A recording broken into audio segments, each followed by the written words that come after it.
जब आप उसको देखते हैं वह उसको डर लग रहा है किसी बात से, जब आपको देखते हैं उसको चिंता है, and you can just sit next to your child and आप बोल सकते हैं डरो मत, चिंता मत करो, बस इतना ही बोल सकते हैं, उसके बियॉन्ड क्या करेंगे।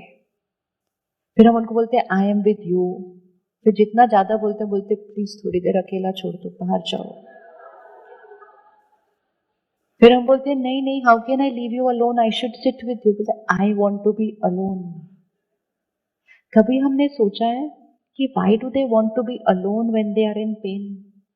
क्यों वो अकेले बैठना चाहते हैं when they are in pain? Reason क्या है? सोचो, आपको इमीडिएटली आंसर मिलेगा। Why do they want to be alone? वो अकेला क्यों बैठना चाहते हैं when they are in pain? जब वो दर्द में है वो कौन सी फ्रीक्वेंसी पे है? अब अगर उनके पास कोई और आकर बैठ गया जो भी लोअर पे है, तो उनको क्या मिलेगा वहां से? When you are in pain, would you want pain from somebody else sitting next to you? नहीं। लेकिन उस समय अगर आप उनके पास आके बैठो when you are like this, तो फिर आपको उनके पास आकर बैठना नहीं पड़ेगा, वो आपके पास आकर बैठेंगे कि मुझे ना 5 मिनट आपके पास बैठना है। तो आप बोलेंगे कोई प्रॉब्लम है, हम बात करें उसके बारे में? तो वो कहेंगे मुझे कोई बात नहीं करनी है, वो तो मैं अपने आप ही सॉल्व कर लूंगा, लेकिन मुझे जस्ट आपके पास 5 मिनट बैठना है, मेरी पावर बढ़ जाएगी, फिर मैंने जाके अपनी प्रॉब्लम सॉल्व कर लेनी है। That is saying I am the शक्ति स्तंभ। तो हमारी वाइब्रेशन वो होनी चाहिए जो दूसरे की वाइब्रेशन को बढ़ाती है, उसको डिप्लीट नहीं करती है। अगर हमने ध्यान नहीं रखा, we are adding pain to pain, हम दूसरे के दर्द में दर्द ऐड कर रहे हैं। इसीलिए पिछले कुछ सालों से काउंसलर आ गए हर जगह, स्कूल में काउंसलर, बाकी काउंसलर। जब हम स्कूल में थे तो कोई काउंसलर नहीं था, नहीं थे ना, नहीं थे ना। तो हमारे पास प्रॉब्लम्स थी या नहीं थी? थी, पर काउंसलर क्यों नहीं थे? और हम ठीक ठाक ही बड़े हो गए ना सारे। तो काउंसलर क्यों नहीं थे? क्योंकि उस समय हमारे फैमिली मेंबर्स थोड़ी हायर वाइब्रेशनल एनर्जी पे चल रहे थे। भले वो थोड़े स्ट्रिक्ट थे, थोड़े डांटते भी ज्यादा थे, आप लोग तो डांटते नहीं आजकल ज्यादा, लेकिन उनके पास वो वाइब्रेशन थी जो हमारी घर की एनर्जी में होती थी, और वो हमारी घर की एनर्जी हमें उतनी एनर्जी दे देती थी कि हम कुछ ना कुछ करके अपनी प्रॉब्लम सॉल्व कर ही लेते थे।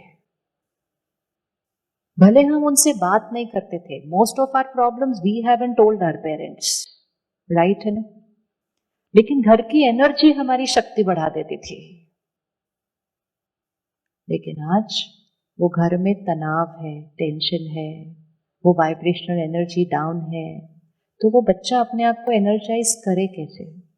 और इसीलिए वो कोई और से जाके बात करता है जो उसकी बात सुनने के बाद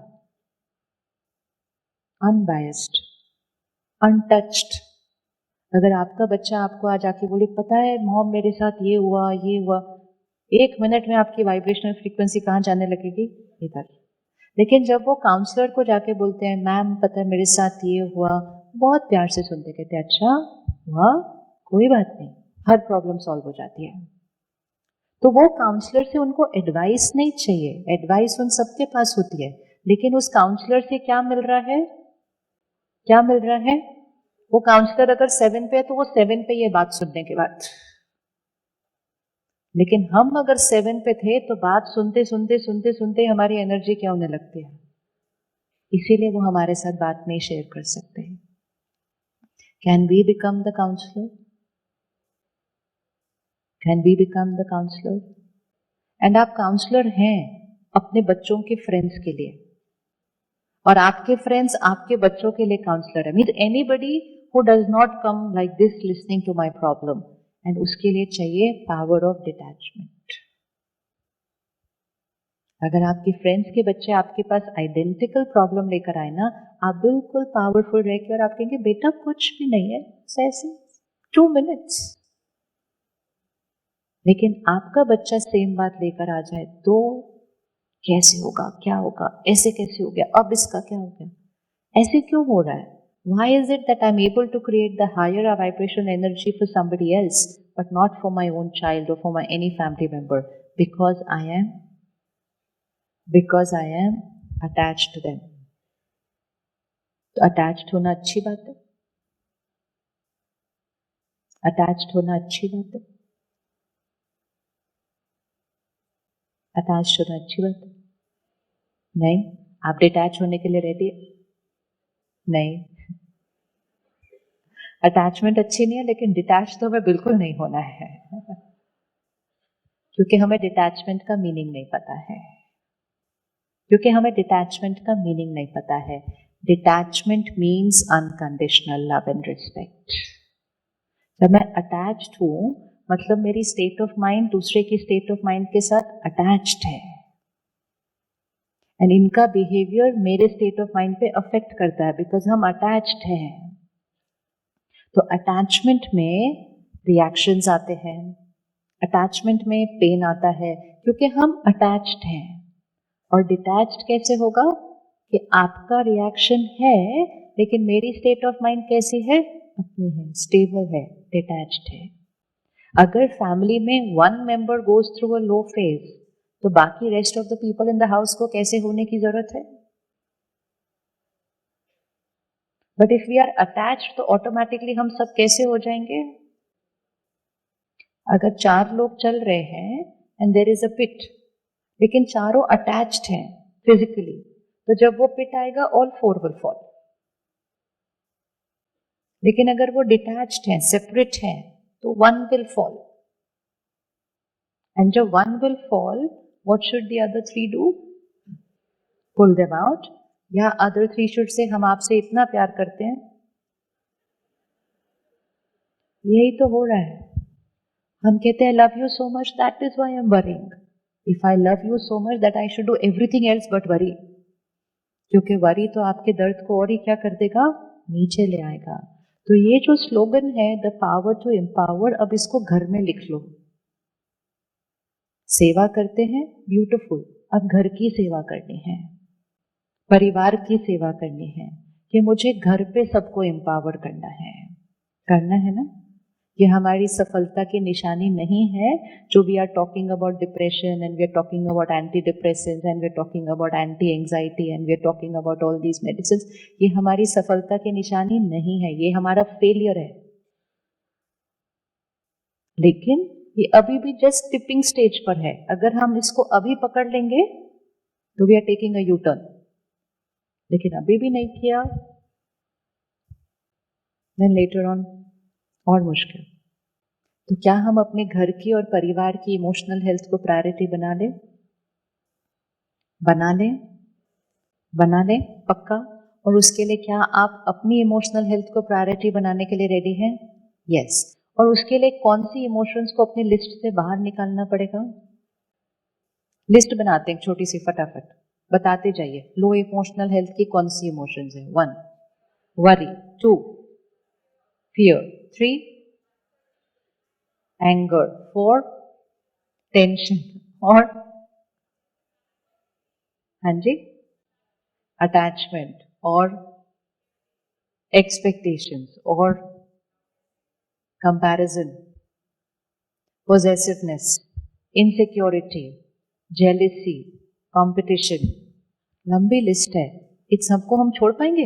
इतनी लंबी लिस्ट को, इतनी सारी चीजों को हम चेंज कर पाएंगे? बहुत डिफिकल्ट है, इतनी सारी है। हमें इन सब की तरफ ध्यान भी नहीं देना है। हमें सिर्फ थोड़े से स्टेप्स लेने हैं जिससे हम इस बैटरी को सिर्फ क्या करना शुरू कर दें? चार्ज करना शुरू करते हैं। और उसके लिए हमें अपनी प्रायोरिटीज को चेंज करना पड़ेगा। हमारी प्रायोरिटी होनी चाहिए हमारे संस्कार और हमारे कर्म। इस समय हमारी प्रायोरिटी है हमारी achievements, and it does not mean हम अचीव नहीं करने वाले हैं। हम सिर्फ कह रहे हैं प्रायोरिटी संस्कार और कर्म होनी चाहिए। भाग्य किससे बनता है? भाग्य किससे बनता है? कर्म से बनता है, अचीवमेंट से नहीं बनता है। भाग्य कर्म और संस्कार से बनता है, पैसों से नहीं बनता है। भाग्य, डेस्टिनी हमारी भी और उनकी भी। So first step, just bring sanskar and karam on your top priority. ले आएंगे एक बार, ले आए एक बार, ले आए। संस्कार एंड कर्म ऑन टॉप प्रायोरिटी। और इसका मतलब बाकी सारी चीजों के लिए अपना कंपैरिजन दूसरों से करना आज बंद कर दीजिए, क्योंकि जहां आईक्यू की बात आती है, जहां टैलेंट और स्किल्स की बात आती है, जहां अचीवमेंट्स की बात आती है, वहां हम सब अलग अलग हो सकते हैं, राइट? किसी के पास वो थोड़ा ज्यादा है, किसी के पास कम है, विच इज फाइन। लेकिन उसके कंपैरिजन में चलते हुए हम अपनी EQ को डाउन करते हैं कि I am not good as everybody else, तो आई एम नॉट सक्सेसफुल। एक स्कूल में 2 बच्चे हैं, एक बच्चा हमेशा टॉप करता है एकेडमिक, स्पोर्ट्स, हर चीज में, लेकिन वो बहुत इगोइस्टिक है, अपनी चीजें शेयर नहीं करता, ऐसे रहता है। लेकिन उसको सब लोग क्या बोलते हैं? सक्सेसफुल। बोलते हैं कि नहीं सक्सेसफुल? बोलते हैं ना सक्सेसफुल। उसको प्राइज मिलते हैं, अवार्ड मिलते हैं, अपलॉड होता है, सब कुछ मिलता है, क्योंकि वो हमेशा टॉप करता है। किस में टॉप करता है? परफॉर्मेंस में। और दूसरा बच्चा है, वो बेयरली पास करता है, लेकिन वो बहुत हम्बल है, बहुत केयरिंग है, बहुत काइंड है, बहुत शेयरिंग है। उसको हम लोग क्या लेबल करते हैं? उसको हम क्या लेबल करते हैं? फेलियर। एंड ये है हमारा सबसे बड़ा फेलियर। ये है हमारा सबसे बड़ा फेलियर कि हमने अचीवमेंट को सक्सेस कहा और संस्कार अच्छे हैं लेकिन अचीवमेंट नहीं, तो हमने उस व्यक्ति को फेलियर कहा। ये हुआ हमारा फेलियर, और उसी फेलियर का रिजल्ट आज हमें मिल रहा है कि संस्कार और कर्म लोगों ने प्रायोरिटी पे रखे ही नहीं, क्योंकि हमने उसको कुछ वैल्यू नहीं दी। हमने कहा value is only of what? Achievement, performance. Performance बहुत इंपॉर्टेंट होती है, लेकिन परफॉर्मेंस एंड पर्सन कौन सा ज्यादा इंपॉर्टेंट है? परफॉर्मेंस, पर्सन, कौन सा ज्यादा इंपॉर्टेंट है? पर्सन। बस ये सेट कर लो, चाहे अपने लिए कि I the person is more important than all that I perform, and ना दूसरों को देखने के नजरिए में। यही हमारी छोटी सी गलती रही है पिछले कुछ सालों की। हमने सिर्फ और सिर्फ आउटर चीजों को देखा, किसी ने बता दिया दिस इज सक्सेस, एंड वो ही हमारी सक्सेस की परिभाषा बन गई। वैल्यूज, प्रिंसिपल्स, एथिक्स, संस्कार, उसकी तरफ ध्यान नहीं दिया। उसके लिए कहा हमारे पास टाइम नहीं है, क्योंकि उसको तो एनर्जाइज करने के लिए थोड़ा टाइम निकालना पड़ता है ना हर रोज। उसके लिए हमने कहा टाइम नहीं है, क्योंकि हमने कहा जो ज्यादा अचीव करता है वो सक्सेसफुल है, मुझे सक्सेसफुल बनना है, तो हम भागते गए। तो हम रेस में भागते गए, नींबू पीछे गिर गया। और फिर सिर्फ हमारा नहीं गिरा, जो जिनके जिनके पैर हमारे साथ बंधे हुए थे उनका भी गिरा, उनका भी गिरा। सो दैट वाज दैट संस्कार एंड कर्म, उसको प्रायोरिटी में नहीं रखा। अब अचीव करना, परफॉर्म करना, बट कीपिंग माय संस्कार इंटैक्ट, उसके लिए मुझे हर रोज अपना ध्यान रखना शुरू करना पड़ेगा। आप में से कौन कौन अपनी बॉडी का ध्यान रखने के लिए हर रोज थोड़ा टाइम निकालते हैं? देखा, टाइम मिल जाता है ना, टाइम मिलता है। लेकिन हम में से कौन कौन अपने माइंड का ध्यान रखने के लिए रोज टाइम निकालते हैं? क्या करते हैं उसमें? क्या करते हैं उसमें? अगर हम अपनी इमोशनल फिटनेस को बढ़ाएंगे, अगर हम अपनी इमोशनल फिटनेस को बढ़ाएंगे, तो हमारी वाइब्रेशनल एनर्जी हमेशा यहां होगी। What is the meaning of detachment? Detachment means my state of mind is not dependent on anything, anyone, any object.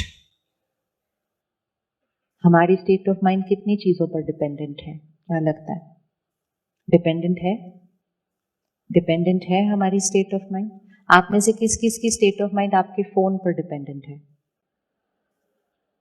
अभी ऐसे फोन को फेंको नीचे, उस पर क्रैक आएगा। जैसे ही उस पर क्रैक आएगा, किस पे क्रैक आएगा? यहाँ आएगा, अटैच्ड। ये अटैचमेंट होती है। मतलब इसको कुछ हुआ और मुझे दर्द हुआ तो आई एम अटैच्ड, ये मिला तो I am happy, I am attached, ये चला गया तो I am not happy, I am attached. मतलब मेरा ये किस पर डिपेंडेंट है? इस पे डिपेंडेंट है। आज सिर्फ एक लिस्ट बनाना है क्योंकि एक बार अटैचमेंट की फ्रीक्वेंसी पे आ गए तो we are not just attach to people, हम सिर्फ लोगों से अटैच नहीं है। जैसे ही लोगों से अटैच्ड होते गए हम चीजों से भी अटैच्ड होते गए, हम अचीवमेंट से अटैच्ड होते गए, हम अपने आइडिया से अटैच्ड होते गए। My idea is right. Attachment बहुत डीप होती जाती है। और डिटैचमेंट मतलब ये है तो भी मैं ठीक, ये नहीं है तो भी मैं ठीक।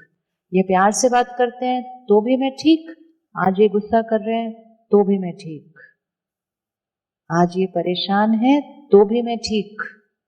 और क्यों ठीक? क्योंकि मेरे ठीक होने से क्या होगा? याद रखना, हम सबकी टांगे बंधी हुई हैं उस रेस के अंदर। तो अगर एक थोड़ा भी हिलता है, दूसरा जना ठीक रहकर उसको क्या कर लेता है? करना है ना ऐसा। सो फर्स्ट इक्वेशन, पहली equation, who is the creator of my emotions? I. इसको पक्का कर लो। और आज से ब्लेम गेम बंद करेंगे। आज से कभी नहीं बोलेंगे उनकी वजह से, उसकी वजह से, मैं ऐसे। This is power, this is the first power कि मेरी इमोशंस कौन क्रिएट करता है? बोलिए, आई एंड ओनली आई। तो अगर एंगर क्रिएट किया तो किसने क्रिएट किया? I. Do not have a line with that saying because of them, no. वो सिर्फ एक सिचुएशन है। एंगर किसने क्रिएट किया? मैंने। This is power. एंड क्योंकि मुझे पता है मैंने क्रिएट किया तो चेंज भी कौन करेगा? कितनी देर में? कितनी देर में चेंज करेंगे? तो उनके ऊपर डिपेंडेंसी खत्म। This is power.